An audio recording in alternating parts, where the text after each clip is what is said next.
Hello tenth वालों, क्या हाल चाल। अभी आप सबकी एग्जाम हो गई, रिजल्ट भी आ गया। अभी आप सबके मन में ये सवाल होगा कि अभी आगे क्या करूं।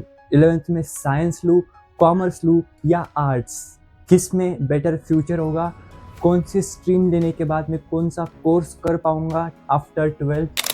ये सारे कंफ्यूजन आपके माइंड में चल रहे होंगे। ये फेज ऐसा ही होता है। जब मैं भी 10th में था तो मेरे माइंड में भी सब यही ख्याल आ रहे थे कि अभी आगे क्या करूं।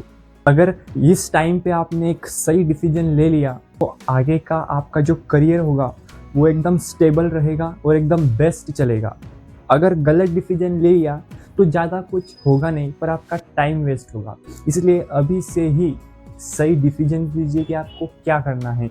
आज के वीडियो में मैं आपको पूरा गाइड करूंगा कि आपको आफ्टर 10th क्या लेना चाहिए। मैं आपको एक स्ट्रीम सजेस्ट नहीं कहूँगा कि आपको ये स्ट्रीम ही करनी चाहिए या ये कोर्स ही करना चाहिए। मैं आपको ये बताऊंगा कि आपके लिए सही क्या है। लास्ट में डिसीजन आपका होगा और आपको एक स्ट्रीम चूज करनी होगी। क्योंकि आजकल क्या होता है ना, 10th का एग्ज़ाम जैसे भी हुआ या जैसे भी रिजल्ट लगा तो सब फैमिली मेम्बर्स, हमारे रिलेटिव्स, नेबर्स हमसे एक सवाल पूछते हैं कि बेटा अभी 10th तो हो गई, अभी आगे क्या करोगे फ्यूचर में। पर इसका जवाब हमारे पास नहीं होता, और अगर होता भी है तो हम जो बोल रहे हैं वो उन्हें समझ नहीं आता। वो बोलते हैं कि ये मत कर, वो कर। कोई हमें सजेस्ट करता है कि तू साइंस कर, आर्ट्स कर, यूपीएससी की प्रिपरेशन कर, कॉमर्स करके सीए बन जा। ऐसे बहुत सारे सजेशंस हमें मिलते हैं आफ्टर 10th। हमारे जो बड़े भैया होते हैं, बड़े भाई होते हैं, वो भी हमें बहुत सारे करियर्स के बारे में समझाते हैं। पर ये जो फेज़ है इसमें कॉपी करके नहीं बल्कि समझदारी से स्ट्रीम सिलेक्शन करना होता है। और अगर आपने कॉपी करके स्ट्रीम सिलेक्ट किया तो आपका आने वाला फ्यूचर सही नहीं होगा और आपका डिसीजन गलत हो सकता है। इसलिए स्ट्रीम सिलेक्शन कॉपी करके मत करो, अपने हिसाब से डिसाइड करो कि आपको क्या करना है, आप में टैलेंट क्या है, उस हिसाब से स्ट्रीम सिलेक्ट करो। रिलेटिव्स हमें बहुत सारे कोर्सेज के बारे में सजेस्ट करते हैं। कोई कहता है डॉक्टर बन जाओ, कोई वो कहता है इंजीनियर बन जाओ, कोई बोलता है कि यूपीएससी की प्रिपरेशन स्टार्ट करो। ऐसे बहुत सारे सजेशंस हमें आफ्टर 12th मिलते हैं। रोहित शर्मा जी के बेटे ने ये कोर्स किया और अच्छा खासा अर्न कर रहा है, तू भी वही कोर्स कर। वर्मा जी के बेटी ने ये कोर्स किया, उसे अच्छा खासा पैकेज मिल रहा है, तो तू भी वही कोर्स कर। ऐसे सजेशंस हमें इस फेज में मिलते हैं। पर घबराने की ज़रूरत नहीं और पैनिक होने की ज़रूरत नहीं, क्योंकि आज की वीडियो में मैं आपको पूरा गाइड करने वाला हूँ कि एक सही स्ट्रीम कैसे डिसाइड करें जिससे आपका फ्यूचर बने। तो वीडियो को लास्ट तक देखना, और अगर आपको ये वीडियो अच्छी लगे तो वीडियो को लाइक करके चैनल को सब्सक्राइब कर देना, क्योंकि इस चैनल पर हम करियर गाइडेंस के रिलेटेड वीडियोस लाने वाले हैं। इसलिए सब्सक्राइब करके बेल आइकन को प्रेस कर दो।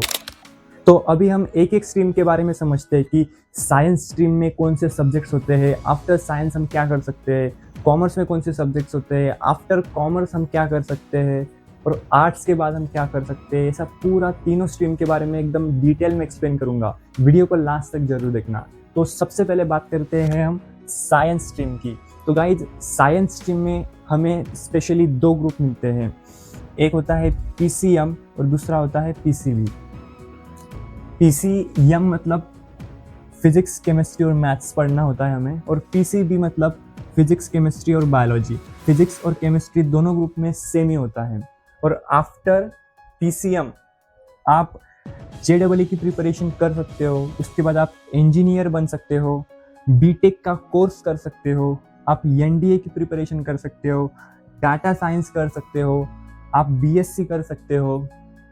ये कुछ पॉपुलर कोर्सेस मैं आप आज की वीडियो में बताऊंगा। आपको जो भी कोर्स के बारे में डिटेल इन्फॉर्मेशन चाहिए आप कमेंट करना। मैं उस फील्ड के टॉप के लोगों से बात करके आपके सामने साफ और आसान भाषा में रखने की कोशिश करूंगा। तो अभी जानते हैं पीसीबी ग्रुप के बारे में।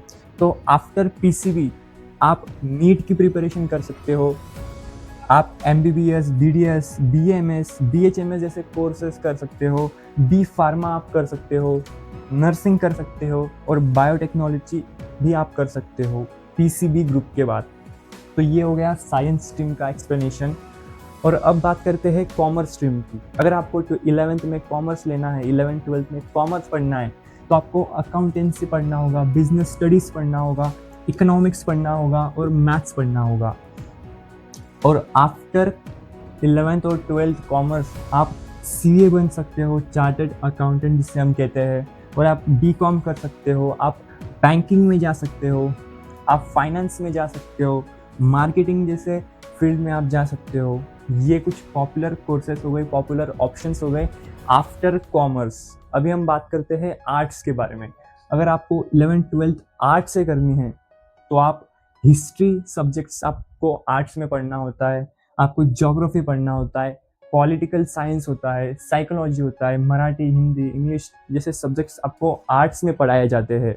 और आफ्टर आर्ट्स आप यूपीएससी की प्रिपरेशन कर सकते हो, आप टीचर बन सकते हो, आप लॉयर बन सकते हो, आप जर्नलिस्ट बन सकते हो, कंटेंट राइटर आप बन सकते हो, और गवर्नमेंट जॉब्स जैसे एसएससी, रेलवेज और बैंकिंग जैसे गवर्नमेंट जॉब्स की आप प्रिपरेशन कर सकते हो आफ्टर 11th-12th आर्ट्स के बाद। और एक इम्पॉर्टेंट बात, साइंस वाले स्टूडेंट का एक एडवांटेज होता है। जो स्टूडेंट साइंस का है उसका एक एडवांटेज ऐसा होता है कि वो ये सारे कोर्सेज भी कर सकता है कॉमर्स के, और वो आर्ट्स के कोर्सेज भी कर सकता है। मतलब वो ये भी बन सकता है और ये भी बन सकता है। कौन? जिसने 11th-12th में साइंस पढ़ी है। और अगर आपने 11th-12th में आर्ट्स लिया है और 12th के बाद आपका डिसीजन चेंज हो गया है कि मुझे अभी डॉक्टर बनना है, तो आप नहीं बन पाओगे, क्योंकि आपने 11th-12th आर्ट्स से पढ़ी है। और डॉक्टर बनने के लिए 11th-12th में आप पीसीबी ग्रुप से 11th-12th कंप्लीट होना चाहिए, तभी आप डॉक्टर बन सकते हो। इसलिए अभी सोच कर समझ कर डिसीजन लो, आपको फ्यूचर में क्या बनना है, उसके बेसिस पर आपका ये डिसीजन होना चाहिए। ये नहीं कि हमें, अगर हमारे समाज में ऐसी मेंटेलिटी होती है कि अगर 90-95 मार्क्स मिले तो हमें साइंस लेना चाहिए, या 80-85 मार्क्स लिए तो कॉमर्स लेना चाहिए, और अगर 50-60% आए ना तो ये कुछ काम का नहीं है, इसे आर्ट्स लेना चाहिए। ऐसी मेंटेलिटी हमारे समाज में आज के टाइम पे है, पर ये बिल्कुल गलत है। स्ट्रीम हमें आगे फ्यूचर में हमें क्या बनना है उसके बेसिस पर स्ट्रीम डिसाइड करना चाहिए। और एक खास और इम्पॉर्टेंट बात, कमेंट्स आते हैं कि सर मैंने 11th-12th में साइंस ली है, क्या मैं 12th के बाद यूपीएससी की प्रिपरेशन कर सकता हूँ? बिल्कुल कर सकते हो। कोई भी बड़े एग्ज़ाम्स हैं, कॉम्पिटिटिव एग्ज़ाम्स जैसे यूपीएससी हो गया, एसएससी हो गया, रेलवेज हो गया, तो आप इन तीनों में से किसी भी स्ट्रीम से हो, आप कर सकते हो प्रिपरेशन। बस आर्ट्स वाले का एडवांटेज होगा, क्योंकि जो यूपीएससी में सब्जेक्ट्स होते हैं जैसे हिस्ट्री हो गया, ज्योग्राफी हो गया, पॉलिटिकल साइंस हो गया, वो उसने 11th-12th से ही पढ़ा है, इसलिए आर्ट्स वाले स्टूडेंट का वो एडवांटेज होता है। पर अगर आपने 11th-12th साइंस से लिए तो कोई बात नहीं, आप फिर भी यूपीएससी की प्रिपरेशन कर सकते हो और आईएएस आईपीएस बन सकते हो। तो ये आपका डिसीजन होगा। मैंने आज के वीडियो में आपको तीनों स्ट्रीम के बारे में बताया, तीनों स्ट्रीम में आप कौन कौन से सब्जेक्ट्स आपको पढ़ने होंगे वो बताए, और आफ्टर तीनों स्ट्रीम के बाद आप क्या क्या बन सकते हो, जो पॉपुलर ऑप्शंस है वो भी मैंने आज की वीडियो में बताया। मिलता हूँ आपसे अगले वीडियो में। Keep learning and keep growing.